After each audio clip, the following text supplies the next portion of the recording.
Hello and welcome to this second lecture. In the last lecture, we had an introduction of the whole unit, and you were introduced to SCR, Silicon Control Rectifier, and we also had a look at its construction.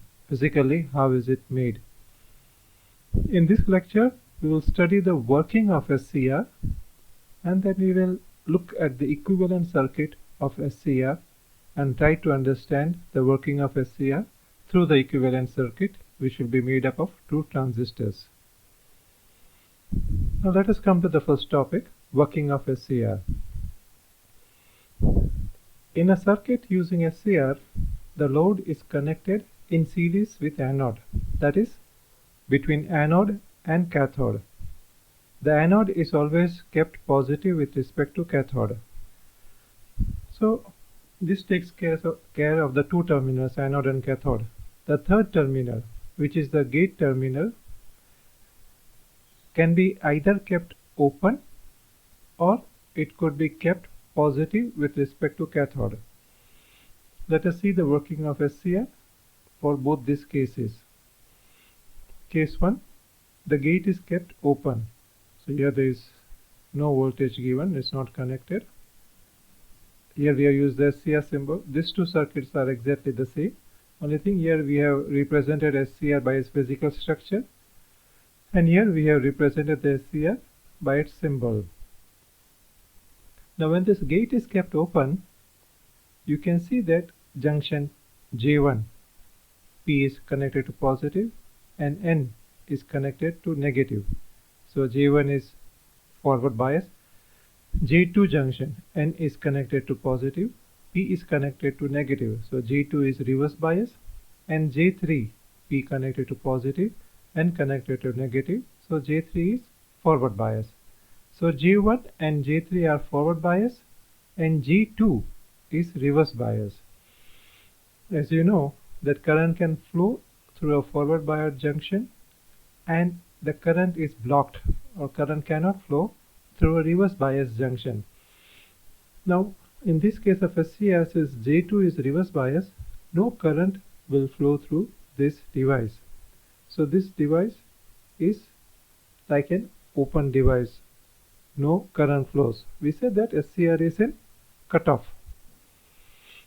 Now if you keep on increasing this anode voltage across this anode and cathode, if you keep on increasing the voltage, that voltage appears across the junction J2 as the reverse voltage of this diode.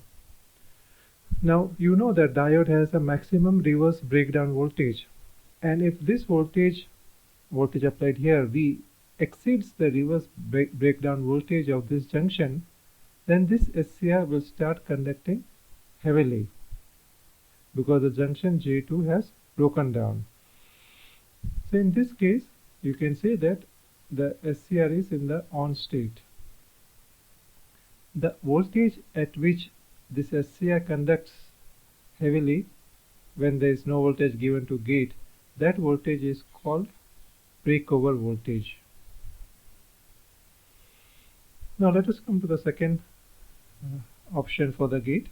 That is, we connect gate with a small battery such that the gate terminal is at a positive potential with respect to the cathode. Now what happens? You know junction J1 is forward bias, J2 reverse bias, J3 forward bias.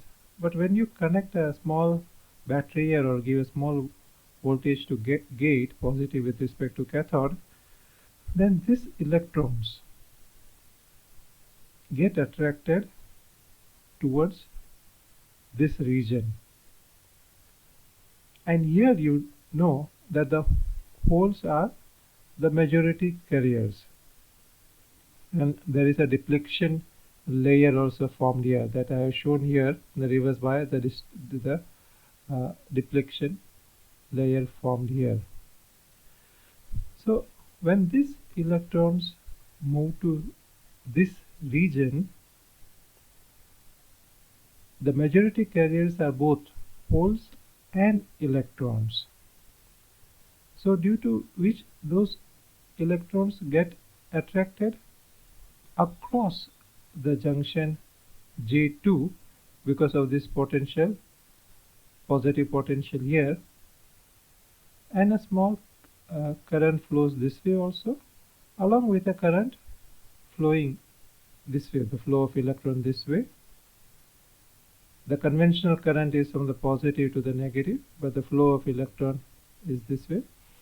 Due to this flow of current, small amount of current flows, small amount of electrons flows across the junction J2, contributing to this anode current. Now, this small anode current in turn makes available more electrons at this junction, because now the electrons at this junction are due to the gate current plus due to the anode current. The greater number of electrons still further increases the anode current, which still increases the number of electrons available here, and this is a cyclic process till this starts conducting heavily, and this process occurs in a very small time. So then you can say that this junction is broken, or this conducts heavily. Once this junction is broken and the SCR conducts heavily, there is no influence of the gate current in the functioning of SCR at all. This gate voltage can be removed and SCR will keep on conducting. Then the question would arise that even if after removing the gate current the SCR continues conducting, then how can you stop the conduction? The only way to stop conduction, that is to bring SCR in the off state, is to reduce this voltage to 0. Once this voltage is reduced to 0, SCR will stop conducting. And then to make it to conduct, you will have to give the gate voltage with some suitable voltage here. So this was the second state, where gate is given a small positive potential and the SCR is made to conduct.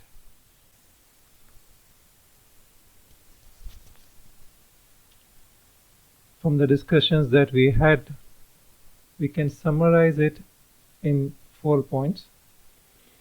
The first point is SCR has two states.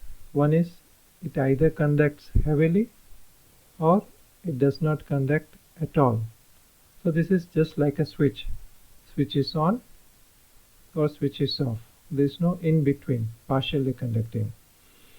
Similarly, SCR conducts fully or does not conduct at all.